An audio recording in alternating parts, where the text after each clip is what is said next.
All right. I should be live. And of course, there's usually a slight delay, but if you can hear me and see me, please let me know in the chat and we can get things started tonight because we do need to talk about two SHTF events that you should keep prepping for. No matter how optimistic your outlook is now, these events are pretty obviously being telegraphed to us right now. And of course, things can change, but I'm concerned about these two in particular due to recent media coverage and reports on different happenings regarding both events. And those events that we're discussing are World War III intensifications and mass violence in the USA, specifically related to cartel activity and we'll just call it reciprocal action based on this mass deportation concept that is going to be implemented by the next administration. So 5x5s are coming in. I see that Gregor Zamina is here, a Harbor Prepper as well. Chris Stevens, hola to you also. Catching Cotton, Desert 1776, and Sherman Sales says 19x11. So I know we're in good company and we're actually doing well here. So we can make it happen. Savage Lee waited all 9 hours for this live stream to start, and I'm proud of you, and I bet you didn't even go to the bathroom. So good job on that. Now, Robert Sr., I'm glad you made it. These are the things that we're talking about. And obviously, the reason for tonight's discussion, and of course, if you're here on replay crew, thank you so much. The reason for tonight's discussion is because a lot of people are, deservedly optimistic about the future, but that sometimes leads to complacency. And we have to understand that there are things out of our control and out of the control of the U.S. government as a whole that we may have to experience as civilians, and we have to be ready to deal with those issues if they arise. So keep prepping. It's definitely still worth your investment and your time. Now, of course, I want to mention that Midway USA is the biggest supporter of the channel. Thanks to them, I can get out here, do live streams like this one, and give you this information and hopefully give you some more motivation to prepare, but also give you some information that can help you better strategize. So big thanks to Midway USA. Look, they're taking a chance on a strange fringe prepper guy like myself, and I think that makes them a pretty legit company if you're to ask me. So let's go ahead and get started. People are pouring in. I'm glad you're all here. Mike H., I don't trust peaceful transfer of power assurance, just saying. Well, you know what? I mean, I think we're all skeptics of anything related to the government, and of course, things can happen there. But I think what we're witnessing right now is actually something different. It seems more like internal sabotage, in my opinion, or there is reason to believe there may be some debts that need to be paid off before things transfer, let's just say. So what do I mean by that? Well, luckily, we can just get going on this conversation tonight to get things started. We're going to start with World War III intensification, and that is an SHTF event you should definitely be prepared for. It has the capacity to go catabolic at any moment. We just need to be aware and alert of these different escalatory scenarios that are occurring so that way we can react to them properly if they happen without being surprised, right? So this is from NPR, updated yesterday, November 17th. In a first, Biden allows Ukraine to strike Russia with U.S. long-range weapons. And in case you're new here, we go through stories from the previous week. We also go back in history sometimes to build context, which we will be doing tonight. And, of course, if you're new, make sure you hit the subscribe button and hit the like button, and hopefully you'll see these weekly updates more often. So, for the first time, President Biden has given Ukraine the green light to use powerful American long-range weapons for strikes inside Russia, a U.S. official told NPR on Sunday. The missiles, known as the Army Tactical Missile System, or ATACMS, can travel about 190 miles. Their use would enable Ukrainian troops to strike Russia's weapons stockpiles, logistical centers, and airfields, which could help stop Russian forces from advancing on the battlefield and attacking Ukrainian cities. The U.S. official, who wasn't authorized to speak publicly about the decision, said the U.S. is allowing Ukraine to use the weapons to target in and around Kursk, the same region where some 10,000 North Korean troops were recently deployed, according to the U.S. and its allies. The authorization marks a significant reversal in U.S. policy. Until recently, the Biden administration resisted allowing Ukraine to fire American long-range missiles into Russian territory for fear that it would only escalate the war. Now, suddenly that fear is gone. And for almost 3 years now, this war, the rule has been you can't use long-range American-made missiles to strike inside of Russia. And now 2 months before a presidential transfer of power, they decided it's fine, right? So one thing I want to kind of help frame this conversation by saying now so that we can proceed with all the other information with this different mindset is that I'm not as concerned about what this will cause Russia or Ukraine to do or what the ramifications of the use of these weapons may be. I'm concerned about the fact that we have an administration who is suddenly making escalatory moves in the sense of global conflict right before they leave office. And of course, I've floated a theory for quite some time now that part of what we may have seen during this election cycle was an understanding of loss and then using that loss to leverage as much failure as possible before that transition of power in order to set up the next incoming administration for the worst possible scenario.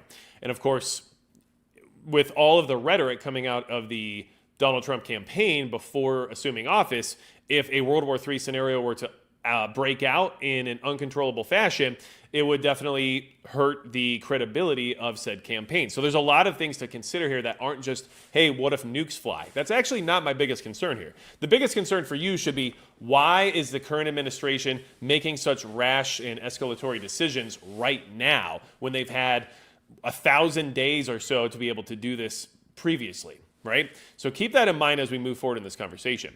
And I did see a super chat come in. Silent Guard, thank you so much. Much appreciated. War, martial law equals Biden Prez. Basic list for everyone, please pin. I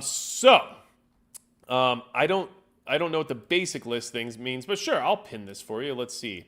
Or it won't let me. Sorry, because it's a super chat, there's giving me problems with that. I tried. I really did. Now, here's the thing. Sure, there could be some thought process there, but I honestly consider it to be more of an attempt at sabotage from inside, okay, to ruin any possible versions of success for the incoming administration. But regardless, let's go ahead and move forward here, okay? The U.S. confirmed in the spring that it had sent ATACMS to Ukraine with the caveat that the weapons would only be used inside Ukrainian territory. British officials will likely follow suit in allowing Ukraine to use their Storm Shadow long-range missiles in Russia, the U.S. official said. These missiles can travel about 155 miles. The British needed U.S. approval because these missiles contain U.S. components. And here's another takeaway from the stories we're going to go over tonight, is that it's not just the U.S. made weaponry or the U.S. allowing this to happen. By the U.S. allowing this to happen, it also involves countries like the U.K. and France, who are now saying they are unable to allow long-range strikes from within Ukraine to reach Russian targets in Russia because of the U.S. saying it's okay as well. So this is not just one-sided. There's multiple facets to this that actually escalates the entire conflict. It's unclear how many long-range ATACMS Ukraine has, but the numbers are limited, since Ukraine already used some of the weapons on targets inside its territory. A separate source on Capitol Hill, who also wasn't authorized to speak publicly, said the decision is unlikely to be a game-changer in the war because of the limited number of such missiles and because Ukraine is already using drones to hit Russian targets. Now, that's another thing you need to consider. Most people are agreeing that there is not much reason to do this in the sense of it actually helping the Ukrainian war effort. That these ATACMS missiles aren't actually going to change the course of the war. They're not capable in the sense of quantity of actually deterring Russia or retaking any captured territory or anything along those lines. So that adds another question to the list of, then why are they doing it? Because the only reason that you think they would allow for this to happen is to change the course of the war or create additional deterrence. But most experts, and not even just from this article, but from many articles that I've researched today, are in agreement that this won't do anything regarding the current stance. So you have to really question, what is the purpose of why they're doing this right now? So here's something else that's in this article I thought was worth reviewing just for this current conversation. The policy shift comes just over 2 months before President-elect Donald Trump will return to the White House. Trump has criticized the amount of aid given to Ukraine in its fight against Russia and claimed he could end the war in 24 hours, though he has not explained how. Okay? So, this is happening now. The timing is questionable, and the, escalatory actions there within, in the sense of what this forces Russia to do in regarding a response, is also questionable, because it's basically a lose-lose. There's nothing benefiting Ukraine here, but all it does is allow NATO to get further entwined into this conflict. So this is starting to be very dicey, let's just say. Now, I went ahead and went over here to Newsweek, where they put together a map to show how far these missile systems could actually strike inside of Russian territory, to give you an idea of just how much land is covered by this new decision and why it could be very problematic, okay? Map shows Ukraine missiles reach into Russia after Joe Biden green light. After U.S. President Joe Biden gave the go-ahead for Ukraine to wield long-range American missiles deep inside Russia, as a Newsweek map illustrates, questions remain over just how much of a difference this will make as Moscow gains in the east and a new U.S. presidential term approaches. U.S. officials said on Sunday that the White House had approved the use of U.S.-supplied ATACMS, which we already went over. And let's see here, we'll go ahead and talk about the map itself first before we start going into the information. But as you can see here, it's really not as deep into Russia as you might have thought based on the fact that Russia's a gigantic country. But Moscow is not within range, at least according to this map. But there are Russian cities in range, including Voronezh, or I don't know, Voronezh. I don't do Russia very well. Bryansk as well. And then you have the Kharkiv region and everything else going on within that area. So there is still a lot of concern from the Russian side that this is going to create additional problems for them, I'm sure. Now, here's where more of the important stuff comes into play. Moscow has been aware for months that the White House was weighing up approving use of its long-range ballistic missiles against targets on Russian soil and has had time to prepare accordingly. The U.S. had allowed Ukraine to use shorter-range American weapons like the HIMARS, or the High Mobility Artillery Rocket Systems, Washington donated in the early months of the war, to hit Russian targets over the border from Ukraine's Kharkiv region after Moscow launched an offensive into the country's northeast in May. The range of the HIMARS rockets provided by the U.S. for these systems was around 50 miles. ATACMS can reach around 190 miles. The U.S.-based think tank, the Institute for the Study of War, said in late August that hundreds of Russian military targets across the border were in reach of Ukrainian-operated ATACMS. But some analysts are underwhelmed. Defense Priorities, a U.S. foreign think tank that advocates broadly against American military involvement overseas, said the Biden administration's decision was strategically unwise and operationally unnecessary. The move will not meaningfully improve Ukraine's military position, but it will intensify U.S. and NATO entanglement in the conflict and worsen the risk of Russian escalation, including possible retaliation on U.S. or European targets, said the think tank's director of military analysis, Jennifer Kavanaugh. U.S. President Russian President, yeah, I said that very well, Vladimir Putin did not immediately comment personally, but said in September that if Ukraine fired these missiles far over the border, this would mean NATO was directly involved in the war. The alliance has repeatedly said it is not a party to the conflict. Kremlin spokesperson Dmitry Peskov said on Monday that the decision was an escalation of tensions and changed the level of U.S. involvement in the conflict.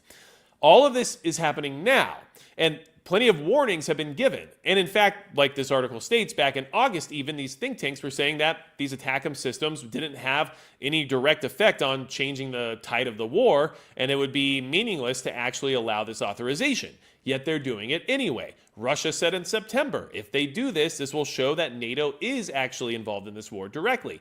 And they're doing it anyway. So these are the questions you should be asking is, timing-wise, what's the main benefit for not just Ukraine, but the U.S. at this point in time? Ukraine has received very few ATACMS from the U.S., which has only a limited number of the Lockheed Martin-made ballistic missiles in its own inventory. To really impose costs on Russia, Ukraine would need large stockpiles of ATACMS, which it doesn't have and won't receive because the United States' own supplies are limited. The decision has been in the works for months, meaning Russia has had the opportunity to plan for its eventual approval. An unnamed senior administrator official told Politico back in August, like I said, that around 90% of the Russian jets launching lethal and highly destructive glide bombs at Ukraine from Russian airspace out of the reach of Ukrainian air defenses had already moved out of range of ATACMS.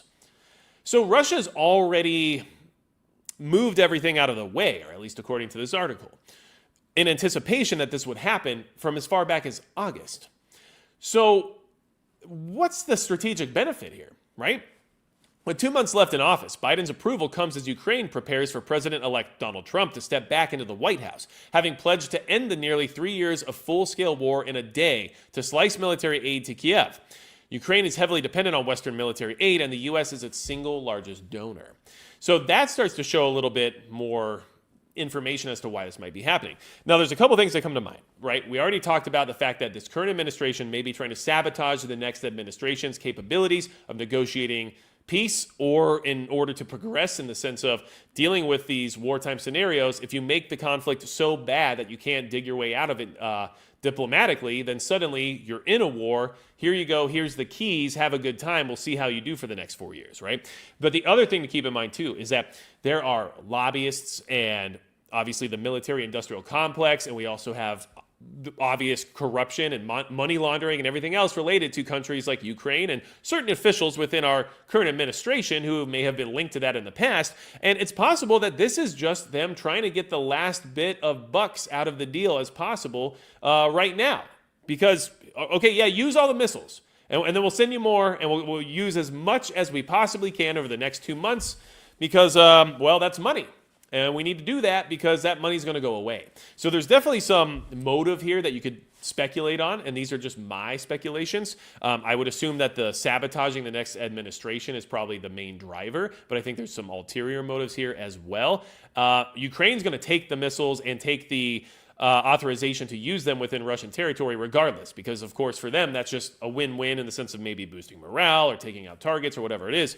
But for our purposes as Americans who are worried about what America's doing, we should be questioning the timing of this and questioning the purpose of it when everyone seems to agree that it won't have an effect on the conflict. Now, we also have the rest of the article talking about how North Korea is in here now, and then we have the UK and France now likely posed to add additional weaponry to Ukraine's arsenal for this exact purpose. So now we have the UK, France, and we have the US all launching, their made missile systems into Russia that might be taking out North Korean soldiers. Explain to me how this is not a world war at this point in time, right? But here is just a little tidbit for you. Western governments providing aid to Ukraine have generally followed Washington's lead, meaning the UK and France are likely poised to approve the use of their Storm Shadow and Scalp air-launched cruise missiles deep into Russia. These Anglo-French missiles have a range of upward of 250 kilometers or 155 miles. Okay? So, everybody's jumping in, and this allowed them to jump in even further. Now, down here it talks about how Ukraine wants Tomahawk missiles, and we said no, because they have a range of 1,500 miles, and we all know what would happen if that was allowed. But regardless, this is still escalation. Okay? Now, see, I'm going to jump in the chat here for a second. Kevin Ramsey, good to see you. Glad you're here. We have Curl Readiness as well. Some great mods in the chat tonight, and I always appreciate the help. Let's see. The 7, Russia has been drawing red lines as much as Obama did. And that is true. And maybe we're just lucky that these red lines are being allowed to be crossed because I don't know what the consequences would be per se, but I don't think they would be beneficial for pretty much anybody involved. So it is a weird situation we find ourselves in, and it's possible Russia might not react to this in anticipation of having to negotiate and work diplomatically with the next incoming administration, and understanding that what's going on right now is old leadership. So we might get lucky in that regard, but who knows? We can't necessarily assume that, can we? Metalhead Homestead, hello to you as well. That is where it's at. When you can get out there and start gardening while listening to metal, I think you get a lot more done. That's just my opinion.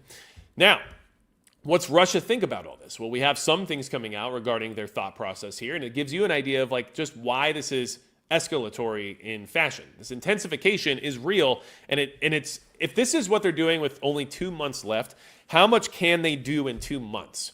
What can they push, and what could be allowed to occur? That's something I want you to really think about, because these next few months before this transition of power are going to be tumultuous, whether or not it's domestically based on politics or if it's globally based on geopolitics. Regardless, it's very tumultuous right now. Okay? Russian officials say Biden decision to let Ukraine fire missiles deep into Russia could lead to world war. And this is from today. Now, here's the thing. I think most of us agree that we already are witnessing world war, but it's just not being publicly perceived as such. And once that occurs, things will ratchet up in a crazy fashion when it comes to panic, when it comes to supply chain issues, when it comes to everything regarding a world war being declared, right? So if Congress were to declare war, that's when things would fly off the rails. And that's why you should be prepping now, because if that does happen, panic buying will be exponentially worse than what we saw during 2020.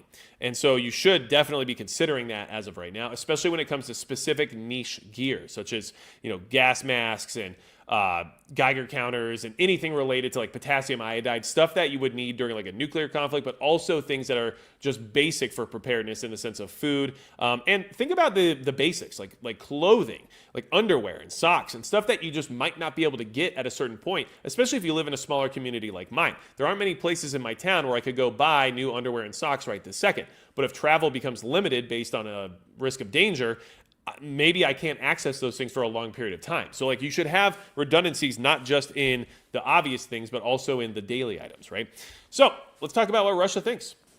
President Biden's decision to allow Ukraine to fire U.S.-made and supplied missiles deeper into Russia, a major policy shift announced over the weekend after months of intense lobbying by Kiev, right? By the way, yes, major policy shift announced over the weekend. Very convenient. Has drawn a furious response from Moscow. While there was no immediate reaction directly from the man who launched the nearly 3-year war on his neighboring nation, lawmakers aligned with President Vladimir Putin in Russia said Monday that the move was unacceptable and warned it could lead to a third world war. Mr. Biden authorized Ukraine's President Volodymyr Zelensky to use American-made missiles with a range of almost 200 miles. We've gone over that so far. Now, there are some things in this article that I find interesting. And this is where we can start really deliberating whether or not this is intentional for domestic sabotage, more so than it actually being beneficial to those who are in the conflict right now.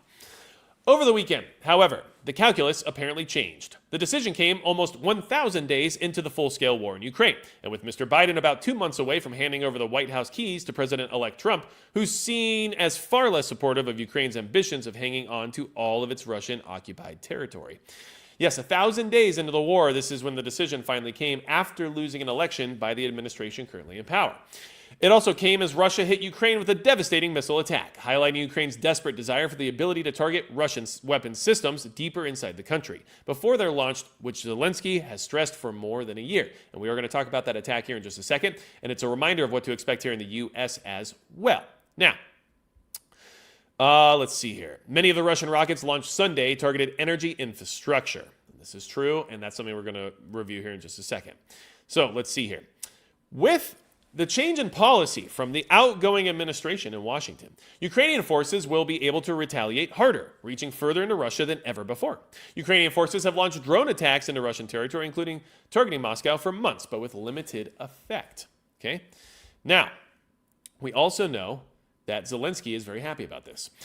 Zelensky welcomed the change in U.S. policy, saying strikes are not made with words. The missiles will speak for themselves. But Ukraine's wartime leader also appeared to acknowledge the change in tack in Washington that Trump's second swearing in will bring, with a far greater emphasis expected on striking a negotiated truce than on defending Ukraine's sovereign territory from unilateral annexation by Russia.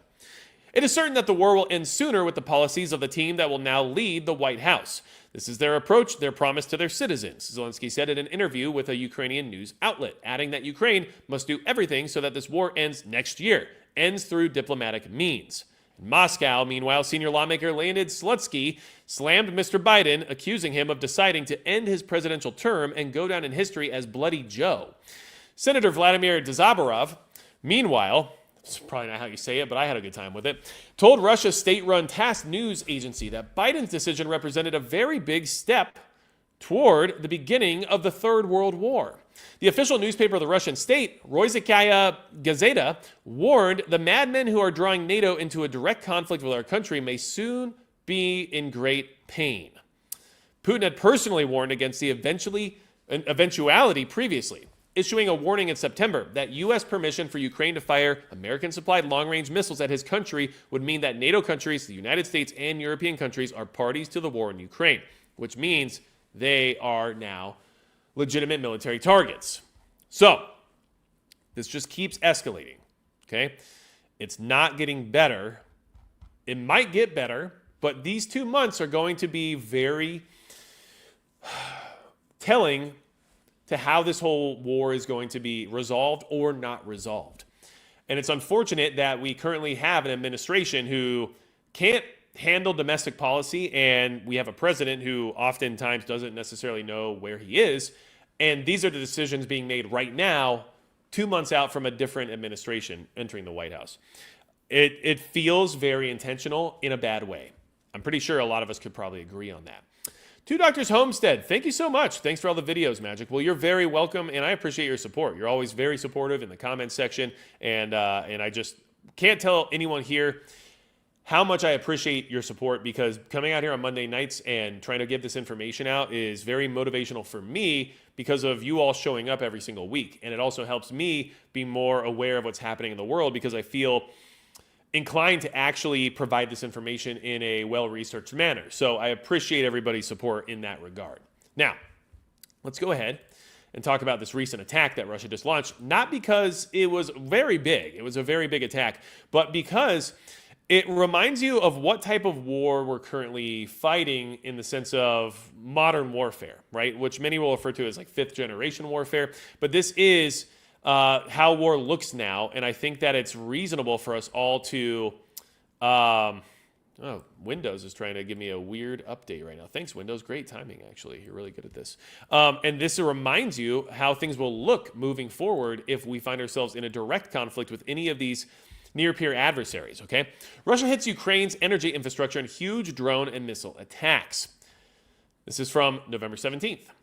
Russia has carried out its largest air attack on Ukraine in months, launching 120 missiles and 90 drones that killed several people and caused severe damage to the power system, officials said. Ukrainian President Volodymyr Zelensky said on Sunday that his country's defenses shot down 140 air targets across Ukraine.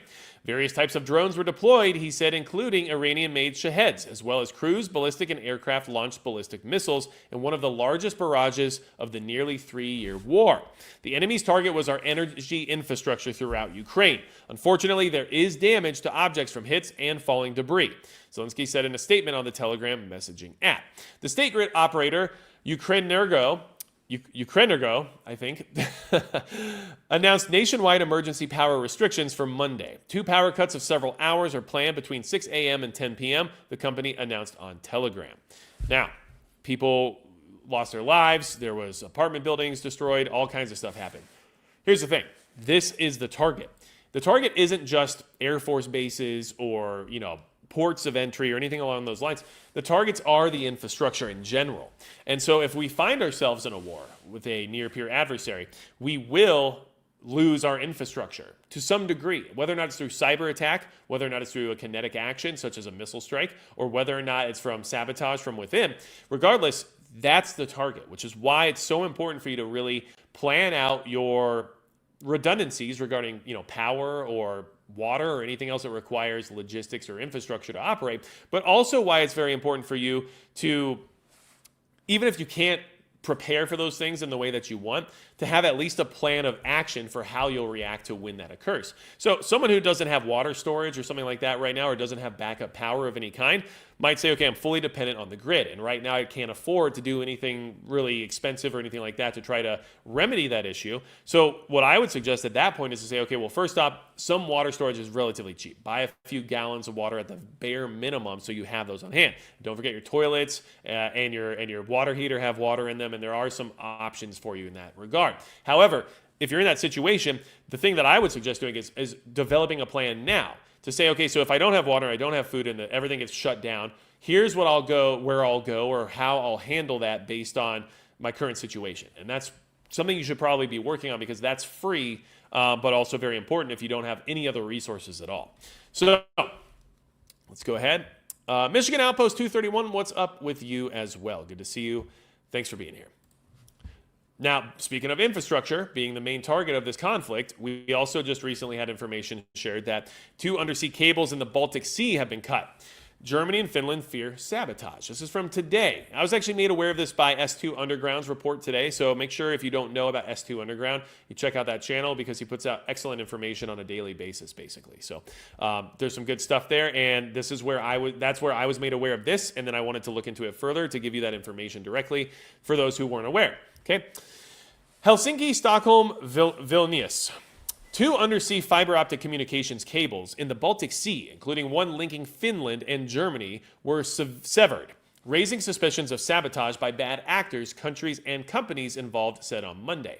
The episode recalled other incidents in the same waterway that authorities have probed as potentially malicious, including damage to a gas pipeline and undersea cables last year, and the 2022 explosions of the North Sea gas pipelines. The 1,200-kilometer cable connecting Helsinki to the German port of Rostock stopped working around 0200 GMT on Monday. Finnish state-controlled cybersecurity and telecoms company Cinia said. A 218-kilometer internet link between Lithuania and Sweden's Gotland Island went out of service at about 0800 GMT on Sunday, according to Lithuania's Telia Lietuva, part of Sweden's Telia company group. Okay. Finland and Germany said in a joint statement that they were deeply concerned about the severed undersea cable and were investigating an incident that immediately raises suspicions of intentional damage. Europe's security is threatened by Russia's war against Ukraine and hybrid warfare by malicious actors, the joint statement said, without naming the actors. Safeguarding our shared critical infrastructure is vital to our security and the resilience of our societies, Germany and Finland said.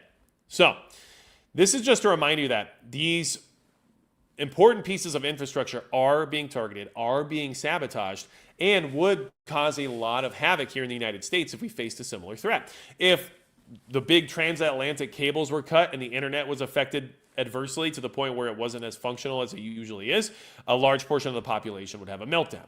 Not to mention the fact that if the power went out or if water went down or anything else, and then combine that with lack of communications because of the internet failing, things start to spiral out of control very quickly. Those dominoes fall and they don't stop. So that's why I wanted to make those reminders to everybody tonight, because this World War III scenario doesn't have to be publicized as actually being World War III, but if our comms or our electronics suddenly cease to exist, it doesn't matter if war has been declared or not, that's already happened, right? So just be aware that in Europe, that is happening from malicious actors. So, and let's not forget the Nord Stream pipeline scenario, right? Which there's a lot of evidence now, according to certain sources, that, there was NATO involvement, right? So it goes both ways, but this is something that you should anticipate regardless of where you are. And of course, many of you in the chat may be in Canada or maybe in the UK, or I do get people from Australia and some other places as well. And you should be preparing in just the same way, because anyone can be a target of this at any point in time. Now, I do want to say thank you, JS. I appreciate it. Much loved, brother and fellow peeps. Well, we appreciate you too, and we have much love for you. Thank you. Always really appreciate it. Yardbird says, makes you wonder how we even survived pre-2000s without the internet. Well, the problem is, at this point in time, is that much of our logistical system, as well as business and people's daily routines, rely on the internet. So some people could adapt with minimal heartache, let's just say, but your major population centers are going to struggle, and that's going to result in anarchy very quickly if things don't recover very fast. So that's where the real problems start to come into play.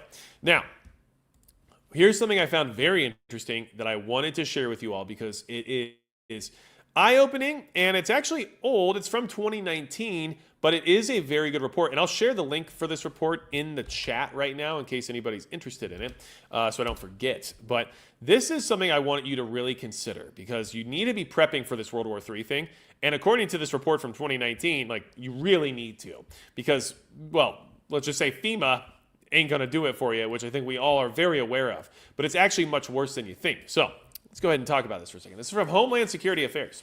How FEMA could lose America's next great war. Like I said, this is from 2019, but it's relevant today, which is why I'm sharing it, okay? Now, there's a couple of sections here I want to touch on really quick, and then we're going to go ahead and, let you read the article if you decide you need to get the rest of the information.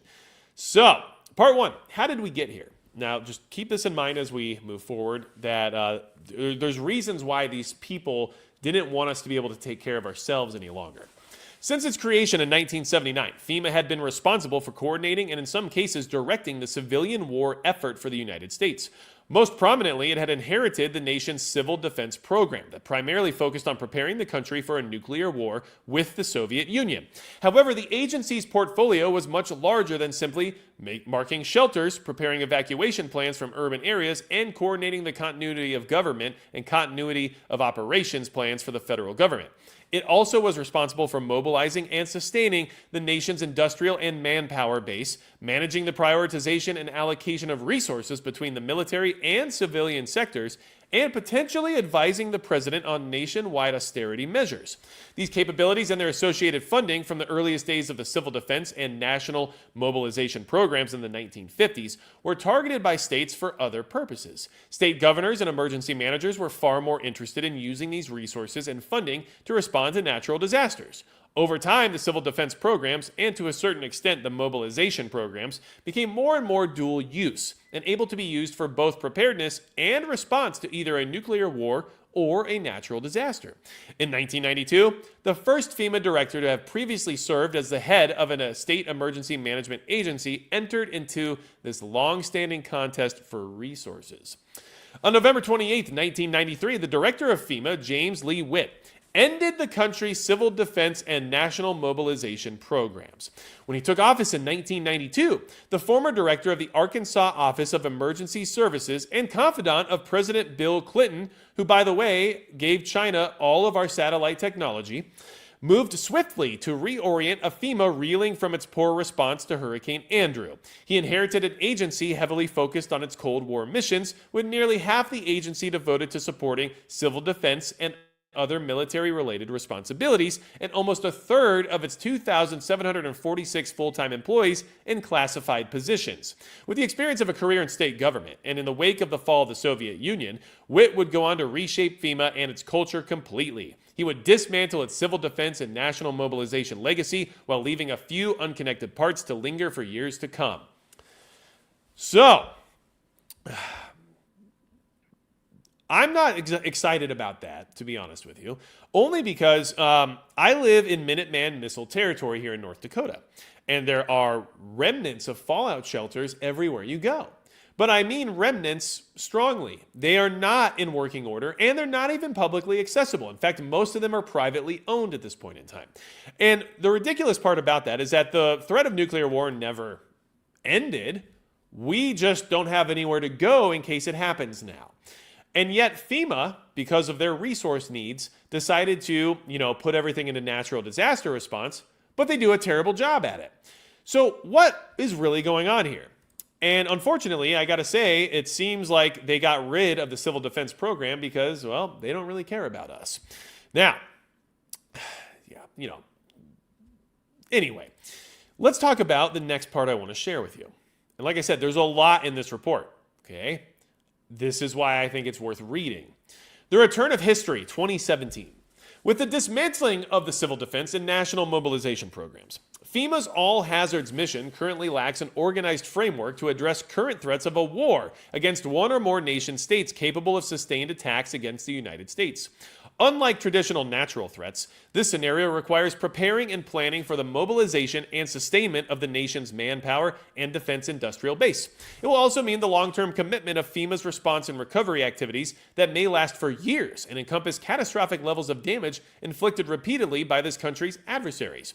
It's also quite possible that these nation-states may avoid using nuclear weapons on the United States. Instead, they may use a combination of more traditional forms of combat accompanied by asymmetric means to attack the political will of the American public directly. For FEMA to meet these threats, it will need to expand its current all-hazards mission by building upon its forgotten authority, as previously acknowledged by the Latin inscription that appeared on its traditional emblem, Pace ac bello merita, service in times of peace and war. Alternatively, FEMA could have its latent wartime authorities given to another agency or returned to the DHS, from which many of those authorities are now technically delegated to FEMA.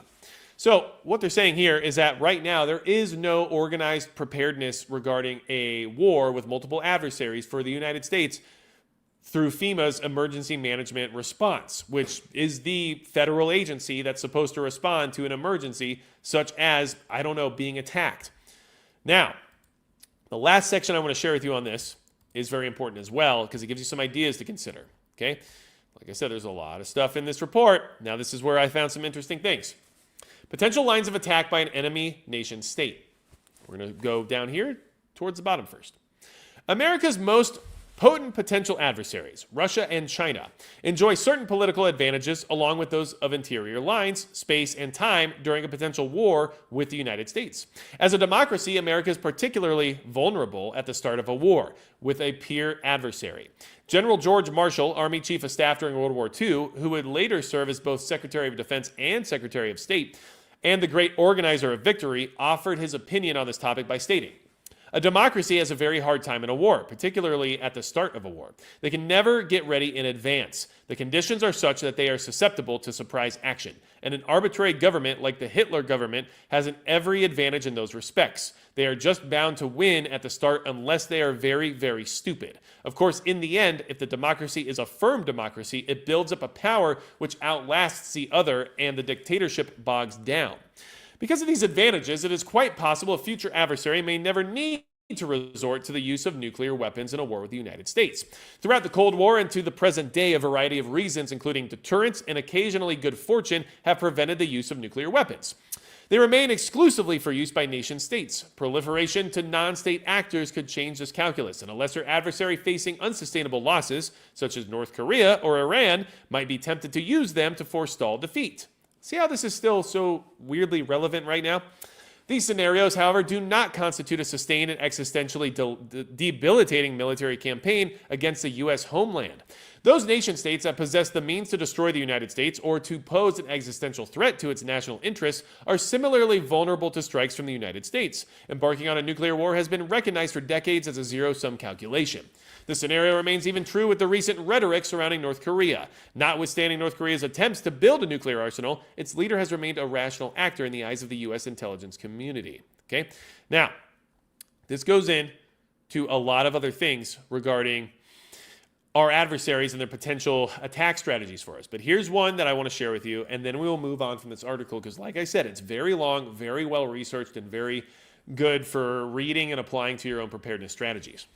A potential strategy based upon these lines of attack might fit if the following scenario employed by both Russia and China, or on lesser terms by Iran and North Korea. First, they may seek to initiate a war by achieving a political objective through military means, such as seizing the Baltic states in the case of Russia, or for China, the invasion of Taiwan, or otherwise enforcing military control over the South China Sea. So in some ways, two of those things have already happened. China is definitely forcing military control upon the South China Sea, especially regarding the Philippines. Russia has invaded Ukraine since this article was written and has threatened other Baltic states in certain capacities, especially with Belarus as part of the mix. Yeah, we still haven't had the invasion of Taiwan, but that has escalated dramatically since this article came out. So keep that in mind. Okay. Second, they would look to interfere with the deployment of U.S. military forces and capabilities from the continental United States. Third, they would seek to upset the mobilization and reconfiguration of the nation's industrial and manpower base to wartime footing. Fourth, they would attack the American public directly through attacks on its electrical and financial sectors, the internet, and other critical infrastructure directly impacting the day-to-day lives of Americans and the nation's economy. Fifth, through the effects of the aforementioned actions and through the direct influence of the electorate through the weaponization of social media already demonstrated by Russia and potentially attacks directly targeting voting infrastructure, Russia and China would attempt to sway the executive and legislative branches of the federal government to end the war on terms favorable to them. And remember, this article came out before the 2020 election. So, this is a lot. I am sharing this link once again in the live chat. It is a really long article with a lot of really interesting points. And I mean, like look how long this is. So you can learn a lot from this article. I think it's worth reading. And I hope the points that we just touched base on gave you some reasons to keep preparing for a World War III scenario when things are escalating to the point that they are. Okay? So, back into the chat for a minute. Let's see here. Not Satch says 3 boots and a pickle. The Internet of Things. Gee, what could go wrong, says Yardbirds. Exactly. I've got a signal mirror and cauliflower ears, says Florida Sheepdog 1. Well, we'll all be able to see you from far away and realize that we do not want to grapple. You did make it to the live, Manda Williams. Glad you're here. Excellent to see you. What's good to Baby Car? What is good? So, what else are we prepping for? In the title of tonight's live stream, I mentioned mass violence in the USA. Now, obviously that could come from a war as well, but there's something else that I want you to really start considering based on the rhetoric coming from the incoming Trump administration, which is directly targeting the Mexican drug cartels. Now, this could be a domestic issue very quickly, even more so than any type of global conflict scenario. And the reason for that is because there are going to be trigger events, I'm sure, that these cartels have already been anticipating that may lead to violence in order to create the chaos required to maintain business as usual. But what's being talked about is disrupting their business to the degree that they won't be able to maintain it. And so the reaction is probably going to be violent. And this is what you should definitely be thinking about, because these people are in your town, they're in your city, they're in your state, they are around you, no matter where you are. I don't care if you live rural, there are people who are involved with drug cartels within arm's reach, okay? So, 5 things Donald Trump has said about Mexican cartels. And this is something you should definitely be thinking about. And once I get through these couple of stories here, I'm going to go to a report that was put out back in 2016 to talk about why this is anticipated and why you should be considering this as being a real threat. Because it's not just, hey, they're talking about doing this. It's because we've seen this before. President-elect Donald Trump has pledged to crack down on drug cartels as he appoints 3 hardline officials to carry out his immigration agenda. Former Immigration and Customs Enforcement Acting Director Tom Homan was chosen as border czar, while advisor Stephen Miller was appointed as Deputy Chief of Staff for Policy, and South Governor, I'm pretty sure it's supposed to be South Dakota Governor, Kristi Noem, was nominated for the top job as the Department of Homeland Security Secretary. Homan issued a stark message to crime syndicates operating in Mexico and pledged that the incoming Trump-Vance administration will take them out.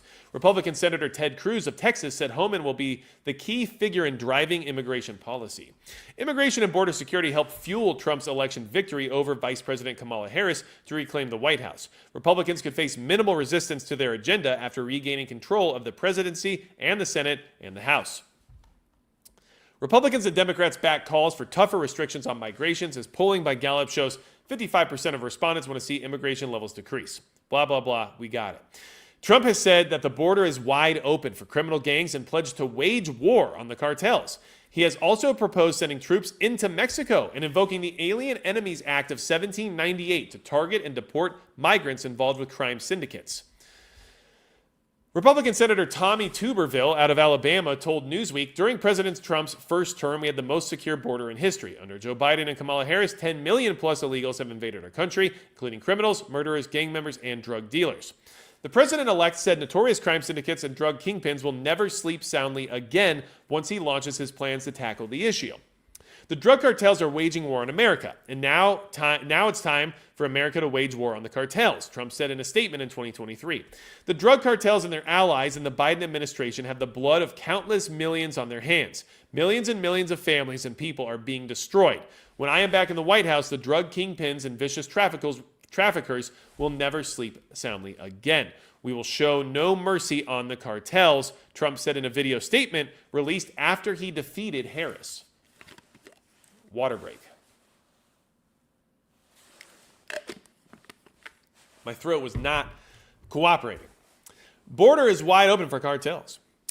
Trump has repeatedly said the U.S.-Mexico border is wide open for cartels to flood the country with illegal narcotics. This is true. Now, let's talk about sending troops into Mexico. Trump said he would make appropriate use of special forces, cyber warfare, and other overt and covert actions to inflict maximum damage on cartel leadership, infrastructure, and operations. The aggressive approach aligns with South Carolina Republican Senator Lindsey Graham's push to classify Mexican cartels as terrorist organizations, which would grant the president authority to act militarily against them.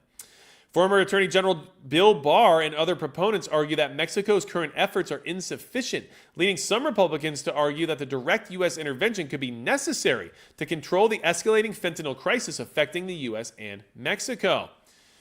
This is what they want to do. Now, don't forget, mass deportation is also on the docket. Mass deportation is a core component of the GOP's platform, with Trump promising that millions of migrants in the country illegally would be removed from the country starting on day one of his presidency to tackle crime. Why is that a problem? Well, for the cartels, it's a huge source of revenue. Smuggling and human trafficking is a gigantic source of their revenue, and this will hurt that business for them, and it will also displace many of the people that owe them favors. So this is a direct attack on them, at least from their point of view as well, not just as talk about militarily attacking them and wiping them out. Alien Enemies Act of 1798. Okay. Let's see here. The Alien Enemies Act is part of a set of laws enacted by Congress in 1798. The act empowers the U.S. government, specifically the president, to detain, deport, or restrict the movements of nationals from foreign nations deemed hostile to the United States during times of war. Okay. If things go forward the way they've been talked about, like we're going to war with the Mexican drug cartels, they're not going to take kindly to it. Defense Secretary Nominee Pete Hegseth, U.S. military strikes on Mexican cartels might be needed. Okay, this is from November 13th. President-elect Donald Trump's nominee for Secretary of Defense has said the U.S. might need to take military action against Mexican cartels. In a March 10th, 2023 appearance on Fox Business, Pete Hegseth said that while he is skeptical of the U.S. projecting power in places like Ukraine, where the national interest is more tenuous, especially after the lessons of the last 20 years that we learned in Iraq and Afghanistan, our own southern border with terroristic-like organizations poisoning our population seems a lot like the national interest and something we should be doing to protect our own sovereignty and our own kids. Hegseth also mentions the cartel's roles in sex trafficking and human trafficking. The nominee targeted Mexico's role in producing fentanyl sold in the United States and its deadly impact and the need to address the threat.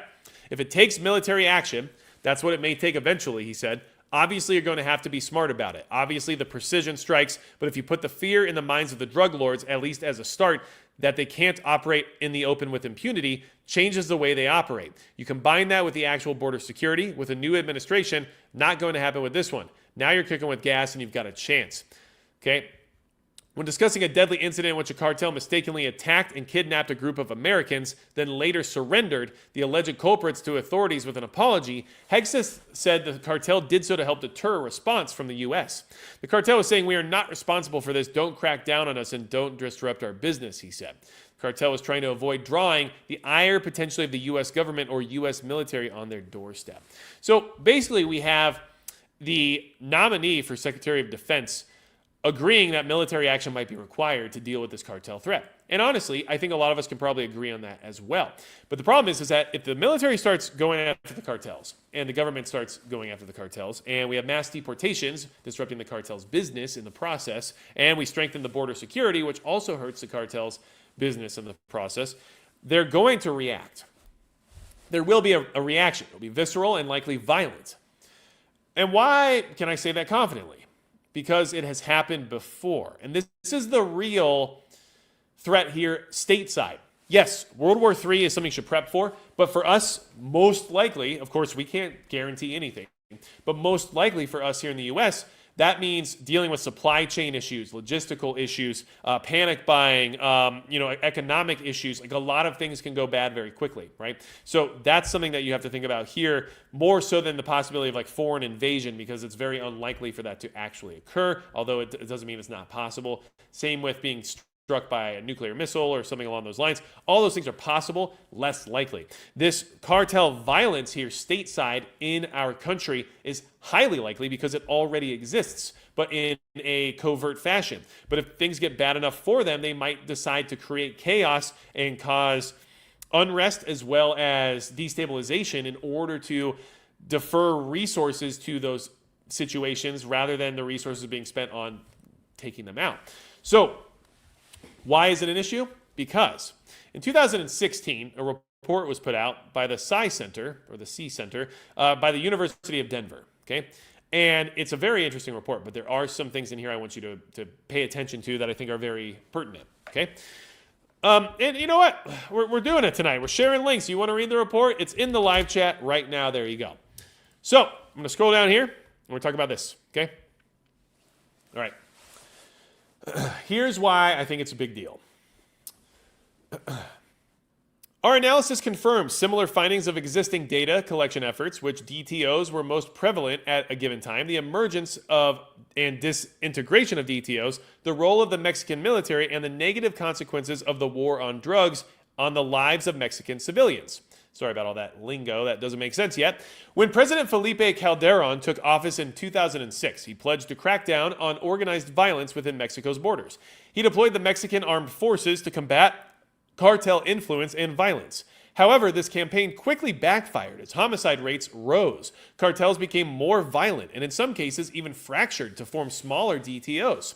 Figure 1 illustrates the beginning of this backfire with the rise in violence between 2006 and 2007 and shows an almost 50% rise in violent events for the following year. Though our data is focused on capturing violent events, events that may or may not result in a loss of life, it echoes similar trends found in data on homicide rates and civilians' deaths. During this time period, the homicide rate jumped from 300 reported murders in 2007 to 1,068 murders in 2008, then eventually rising to 3,111 reported murders in 2011. This overall rise in violence can be directly tied to the heightened military presence across the country. As military outfits began policing cities and targeting DTO leaders, DTOs responded by retaliating with even more severe violence, or by competing against one another in order to assume stronger control over communities and resources. Flannery states that Calderon's military deployment was the direct cause of the Sinaloa cartel moving into Juarez cartel territory in order to take what business the Juarez cartel had left, thus explaining a portion of the rise in crime between 2007 and 2008. In sum, the two DTOs engaged in a turf war while also attempting to defend themselves against the military. Furthermore, our analysis reveals the ways in which the Mexican government's response to drug trafficking organizations increased the complexity and intensity of the conflict. This is evident in the fact that new cartels formed as the Mexican military's eradication campaign grew across the country. Also, it is important to note that alongside the rise in violence, our data also capture the downfall of a specific cartel, the Beltran-Leyva cartel. Police officers killed the head of the organization, Arturo Beltran-Leyva, in December 2009, which led to the end of brutal violence led by that group in 2011. However, former members of the Beltran-Leyva cartel soon found new life under another name, the South Pacific Cartel. So, what I'm trying to explain here using this report is that if we go after the cartels directly militarily, or even just with law enforcement being activated to a degree of, kinetic action, they are likely to respond to it violently. And crime should be expected to rise. Violent events should be expected to rise. And these cartels could also start to splinter and create additional groups, or could start to have turf wars here in the United States in order to maintain and dominate control over areas that are still free for their business to flow. There's a lot of concerns there that could spawn up from this. Now, I'm not trying to say I don't agree with the idea of getting rid of the cartels. I think that we don't want them around. It should be pretty obvious to anybody who watches this channel that I think they're one of the greatest threats to our country as civilians. But we need to be aware of the fact that it's going to be a painful process. And if we were to eliminate the drug cartels militarily, people like you and I are probably going to suffer in the meantime during the initial activation of the military. Because the crime, the violence, and the homicide rate and everything else related to what cartels do is only going to escalate for that period of time until the military finally gets a hold of the situation and starts to depress it to the point where they can no longer escalate. But that could take a long time. And that could put a lot of communities at risk, especially now that we have the Tren de Aragua game taking over apartment complexes and municipalities and everything else. Like, things are getting bad. So hopefully this gives you something to think about. I am getting a bad connection all of a sudden. That's strange because I am hardwired and everything should be good to go, but here we are. Welcome to YouTube. I think I'm going to call it a night. Hopefully this was good information for you. I really try my best to put together reasonable research that's applicable to preparedness and allows you to better strategize for what it is you might want to consider when moving forward in your own planning. Of course, if you want to be in the private live stream, it starts at 9:15, so in just about 15 minutes here, Central Standard Time. And that is going to be for Subscribestar members as well as YouTube channel members. So, wow, I can't even keep my own website or webpage open. So if you want to be part of that, you can hit the join button down below and become a channel member. And then the link to the private live stream is on the community tab on my channel page. Or if you're a Subscribe Member, you can go ahead and go to your feed and it will be posted right there for you as well. And if you want to be a part of Subscribe, I'll put that link in the chat right now. It goes to directly support the channel, and it allows direct communication, the private live stream access, and occasional exclusive content that I need to get much better at producing. So that is an option for you. Or if you just want to join the YouTube channel membership to be in the private live streams, you're more than welcome to do so. All the support is greatly appreciated. None of my private live streams have any pertinent information hidden behind a paywall, so you don't have to worry about missing out if you don't feel like doing that, because you shouldn't have to feel like that. I just put it as a way for people who want to support me directly to have a little bit of an appreciation thereafter. And the other thing I want to say is that if you enjoyed this stream, please make sure you hit the like button, make sure you subscribe. That notification bell does work sometimes in order to actually see that these live streams are happening, so make sure you turn that on if you don't mind. And honestly, I really appreciate all of your support. You guys are amazing. Gen X Gemini, I appreciate that this is the best part of Monday. I really have a good time with it as well. Osmond Holistic, you know what? I will definitely see you next week more on time, but no one's mad, don't worry. And D's Nuts, thanks for allowing me to say that on a regular basis. You have a good one as well. Thank you all so much. I will see the members and the Subscribe crew here in just a minute, and that's going to be it for Magic Prepper.